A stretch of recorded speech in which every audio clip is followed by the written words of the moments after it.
Harry Potter et les méthodes de la rationalité, chapitre 16. Harry, 17, Hermione, 2. Mercredi, à l'instant où il posa les pieds dans la salle de cours de défense, Harry sut que ce cours allait être très spécial.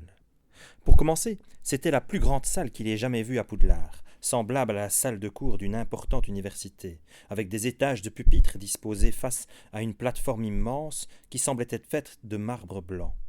La salle était haute dans le château, au 5e étage, et Harry savait qu'il ne devait jamais espérer recevoir une meilleure explication quant au fait qu'elle puisse tenir tout entière dans le château. Il devenait de plus en plus clair que Poudlard n'avait tout simplement pas de géométrie, fût-elle euclidienne ou autre. Elle avait des connexions, mais pas de direction. Contrairement à une salle d'université, il n'y avait pas de rangée de sièges repliables encastrés dans les bureaux. Au lieu de ça, il y avait des pupitres, en bois, en tout point semblables aux autres pupitres de Poudlard. Ils étaient agencés le long d'une courbe à chaque étage de la salle de cours. Sauf que, sur chaque pupitre, on avait installé un mystérieux objet blanc, plat et rectangulaire. Au centre de la gigantesque plateforme, sur une petite estrade surélevée, faite d'un marbre plus sombre, se trouvait un bureau d'enseignant, à l'écart. Et sur ce bureau, Quirrell s'appuyait, affalé sur sa chaise, la tête rejetée en arrière, bavant légèrement sur ses robes. Ça me rappelle quelque chose, mais quoi? Harry était arrivé au cours si tôt qu'aucun autre étudiant n'était encore présent. Aucune langue au monde ne semblait convenir pour décrire les voyages dans le temps. En particulier, il manquait à l'anglais les mots capables d'exprimer à quel point c'était pratique. Quirrell ne semblait pas être en état de marche, pour le moment, et Harry n'avait de toute façon pas particulièrement envie de s'approcher de lui.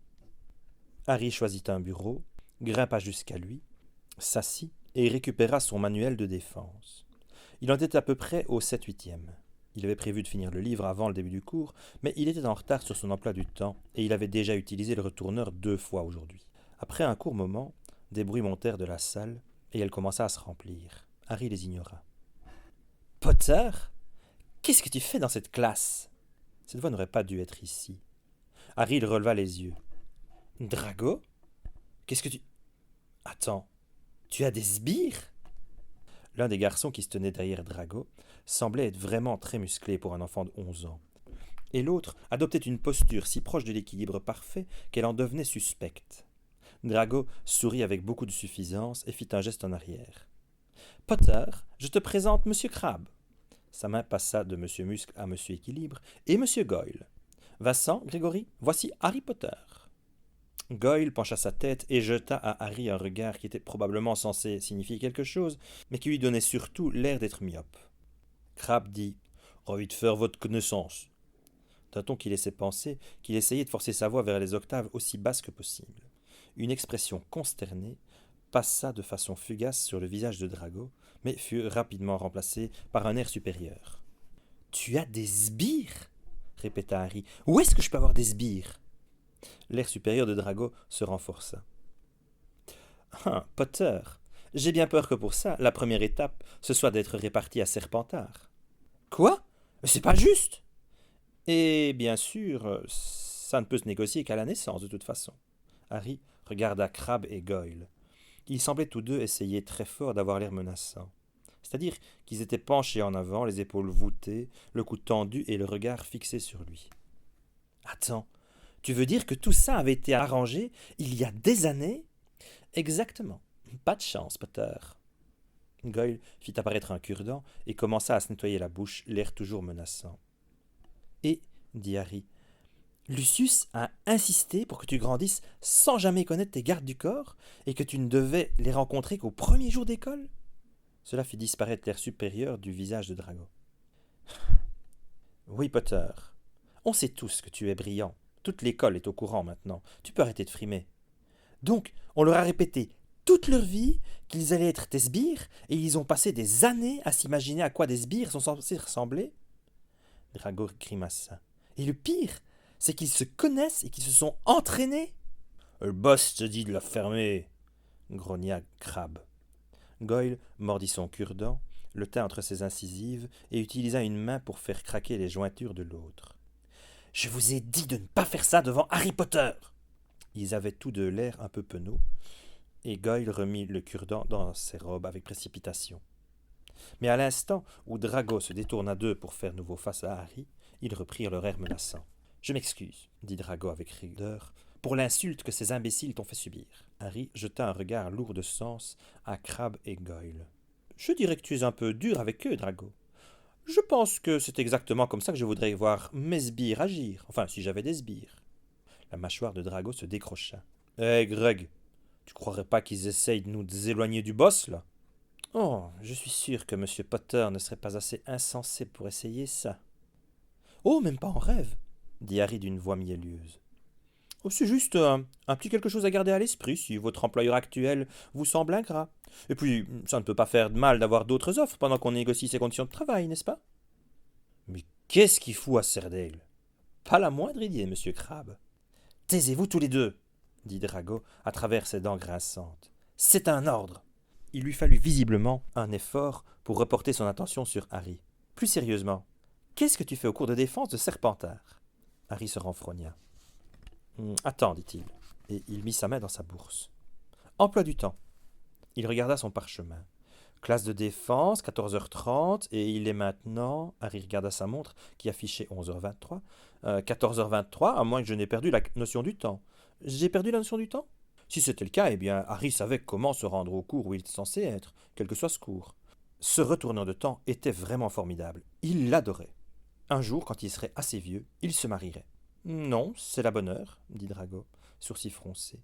Son regard parcourut le reste de l'auditoire, qui se remplissait de robes à bordure verte et de « Les griffons porcs !» cracha Drago. « Qu'est-ce qu'ils font ici ?» dit Harry. Le professeur Quirrell a dit, j'ai oublié les mots exacts, qu'il allait ignorer certaines des conventions éducatives de Poudlard. Peut-être qu'il a juste combiné toutes ses classes. Dit Drago. Tu es le premier Serdaigle à être arrivé ici. Ouais, je suis arrivé plutôt tôt. Et qu'est-ce que tu fais au dernier rang, alors ? Harry cligna des yeux. Je ne sais pas, ça avait l'air d'un bon endroit pour s'asseoir. Drago renifla. Tu ne pouvais pas être plus loin du professeur, même si tu essayais. Puis il se pencha en avant, l'air soudain plus sérieux. Mais, dis-moi, Potter, c'est vrai ce qu'on raconte sur Derrick et sa bande ? Qui ça ? Tu l'as frappé avec une tarte ? Deux tartes, à vrai dire. Je suis censé lui avoir dit quoi ? Que ce qu'il faisait n'était pas le moins du monde sournois ou ambitieux, et qu'il était une disgrâce à la mémoire de Salazar Serpentard ? Drago regardait Harry avec une grande intensité. Je crois que c'était plus proche de... Est-ce que ça fait partie d'un plan incroyablement subtil qui vous vaudra une faveur dans le futur ? Moi, je ne vois là qu'un affront à l'honneur de Salazar Serpentard. Et il m'a pas laissé continuer. Tes contradictions sèment la confusion partout, Potter. Hein ? Dit Harry, et il était honnêtement confus. Warrington a dit que rester longtemps sous le chapeau magique est un des signes annonciateurs d'un seigneur des ténèbres majeur. Tout le monde en parlait, et tout le monde se demandait s'il ne fallait pas commencer à te faire de la lèche, juste au cas où. Puis tu es allé protéger une beauté de pouf-souffle par Merlin. Et puis tu as dit à Derrick qu'il était une disgrâce à la mémoire de Salazar Serpentard. Qu'est-ce qu'on est censé penser de ça ? Que le chapeau magique a décidé de me mettre dans la maison Serpentard, je rigole Serdaigle ? Et je me suis comporté en conséquence. Crabbe et Goyle ricanèrent tous les deux, ce qui poussa Goyle à se flanquer une main sur la bouche. « On ferait mieux de s'asseoir, » dit Drago. Il hésita et sembla devenir un peu plus formel. « Potter, sans m'engager à quoi que ce soit, je tiens à te dire que je souhaite continuer notre conversation, et je suis prêt à accepter ta situation actuelle. » Harry hocha la tête. « Ça t'embêterait beaucoup si on attendait jusqu'à samedi après-midi ? Je suis en plein concours pour le moment. »« Un concours ? » ?»« Oui, pour voir si je peux lire tous mes manuels aussi vite qu'Hermione Granger l'a fait. »« Granger !» répondit Drago comme en écho. Ses yeux se rétrécirent. « La sante bourbe qui se croit sortie de la cuisse de Merlin. Si tu essayes de lui en remonter, alors tout Serpentard te souhaite bonne chance, Potter. Et je ne t'embêterai pas jusqu'à samedi. » Drago inclina la tête dans un geste de respect mesuré et s'en fut, suivi par ses sbires. « Oh, ça va être vraiment amusant de jongler entre ces deux-là. Je vois ça d'ici. » La salle se remplissait maintenant rapidement avec les 4 couleurs de revers, vert, rouge, jaune et bleu. Drago et ses amis semblaient être au milieu de la conquête de 3 sièges au premier rang, des sièges déjà occupés bien sûr. Crabbe et Goyle menaçaient vigoureusement, mais ça n'avait pas l'air de faire beaucoup d'effet. Harry se pencha sur son manuel de défense et continua à le lire. À 14h35, tous les sièges étaient pris et personne d'autre ne semblait vouloir entrer. Le professeur Quirrel fut pris d'une soudaine convulsion, puis il se tint le dos droit, assis sur sa chaise, et son visage apparut sur tous les objets blancs, plats et rectangulaires qui avaient été installés sur les pupitres des élèves. Harry fut pris par surprise, autant par l'apparition soudaine du visage du professeur que par la ressemblance de l'objet à la télévision moldue. Il y avait là quelque chose de triste et de nostalgique. Cela ressemblait tant à un élément de son foyer sans pour autant l'être réellement. « Bonjour, mes jeunes apprentis, » dit le professeur Quirrel. Sa voix semblait venir de l'écran du pupitre et s'adresser directement à Harry. « Bienvenue dans votre premier cours de magie du combat, comme les fondateurs de Poudlard l'appelaient, ou comme certains le nomment en cette fin de XXe siècle, de défense contre les forces du mal. » Il y eut une montée de griffonnage frénétique, alors que les étudiants, pris par surprise, saisissaient leur parchemin ou leur carnet de notes. « Non, » dit le professeur Quirrel, « franchement, ne vous embêtez pas à prendre note de la façon dont on appelait autrefois ce cours. Aucune question inutile n'apparaîtra sur aucun de mes contrôles, c'est une promesse. » Plusieurs étudiants se redressèrent dans leur siège en entendant cela, l'air plutôt effaré. Le professeur Quirrel eut un léger sourire. Ceux d'entre vous qui ont déjà perdu leur temps en lisant à l'avance votre inutile livre de défense de première année, quelqu'un sembla s'étrangler. Harry se demanda si c'était Hermione, ont peut-être l'impression que bien que ce cours soit dénommé défense contre les forces du mal, il concerne en réalité la défense contre les papillons de cauchemar qui provoquent des rêves vaguement mauvais, ou les limaces acides qui peuvent dissoudre toute l'épaisseur d'une poutre de bois de 5 cm si on leur laisse la journée. Le professeur Quirrel se leva, repoussant la chaise loin du bureau. L'écran sur le pupitre de Harry suivit chacun de ses mouvements. Le professeur Quirrel s'élança jusqu'à l'avant de la salle et rugit. « Le Sirex hongrois est plus grand que 12 hommes. Il crache le feu si vite et si précisément qu'il peut faire fondre un vif d'or en plein vol. Le sortilège de la mort l'abattra. » Il y eut des exclamations du côté des élèves. Le troll des montagnes est plus dangereux que le Sirex hongrois. Il est assez fort pour traverser de l'acier avec ses dents. Sa peau est si résistante qu'elle dévie les sorts de découpe. Son odorat est si aigu qu'il peut dire de loin si sa proie fait partie d'un groupe ou si elle est seule et vulnérable. Bien plus effroyable que tout cela, le troll est la seule créature magique qui maintient en permanence une sorte de métamorphose de lui-même. Il se transforme en permanence en son propre corps. Si vous parveniez enfin à lui arracher un bras, un autre lui repousserait en quelques secondes. Le feu et l'acide produiront du tissu cicatriciel qui déboussolera temporairement les pouvoirs de régénération du troll, pour 1 heure ou 2. Ils sont assez intelligents pour utiliser des outils tels que les bâtons. Le troll des montagnes est 3e de la liste des machines à tuer les plus parfaites de la nature. Un sortilège de la mort l'abattra. Les élèves étaient de plus en plus effarés. Le professeur Quirrel souriait de façon sinistre. Ce qu'on ose appeler un manuel de défense de 3e année vous suggérera d'exposer le troll à la lumière du soleil, ce qui le gèlera sur place. Ceci, mes jeunes apprentis, est le genre de savoir inutile que vous ne trouverez dans aucun de mes examens. On ne rencontre jamais de trolls en plein jour et à découvert. La suggestion selon laquelle vous devriez utiliser la lumière du soleil pour les arrêter est le fruit d'ineptes auteurs de manuels essayant de démontrer leur maîtrise de menus détails et ce, au détriment du sens pratique. Ce n'est pas parce qu'il existe un moyen ridiculement obscur de se débarrasser des trolls des montagnes que vous devriez l'utiliser. Le sortilège de la mort est imparable, inarrêtable et fonctionne à chaque fois sur toute chose possédant un cerveau. Si une fois devenu un sorcier adulte, vous ne parvenez pas à utiliser le sortilège de la mort, alors vous pouvez tout simplement transplaner. De même, si vous faites face à la 2e des machines à tuer les plus parfaites, le détraqueur, contentez-vous de transplaner. À moins, bien sûr, dit le professeur Quirrel, sa voix plus basse et plus dure, que vous ne soyez sous l'influence d'une malédiction anti-transplanage. Non, il y a exactement un seul monstre qui sera capable de vous menacer une fois que vous aurez fini votre croissance. Le monstre le plus dangereux au monde, si dangereux que rien ne lui arrive à la cheville. Le sorcier adulte. C'est la seule chose qui pourra encore vous menacer. Les lèvres du professeur Quirrel formaient une très fine ligne. C'est à contre-cœur que je vous enseignerai assez de broutilles pour que vous ayez une note passable à la portion de vos examens de fin d'année mandatés par le ministère. Puisque votre note exacte n'aura aucune incidence sur votre vie future, toute personne désirant une note meilleure que passable est invitée à perdre son temps en étudiant ce qu'on ose appeler un manuel. Le nom de ce cours n'est pas « Défense contre les nuisibles mineurs ». Vous êtes ici pour apprendre comment vous défendre contre les forces du mal, ce qui signifie, soyons très clairs à ce sujet, vous défendre contre des mages noirs. Des gens armés de baguettes et désirant tuer, et qui y parviendront probablement à moins que vous ne les blessiez en premier.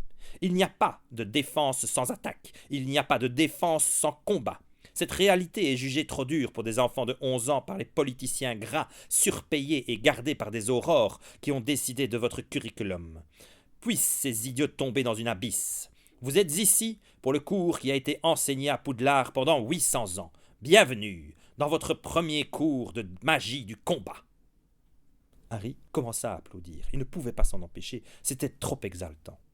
Une fois que Harry eut commencé à applaudir, il y eut des reprises éparses venant de Gryffondor et d'autres plus nombreuses venant de Serpentard, mais la plupart des élèves étaient tout simplement trop choqués pour réagir.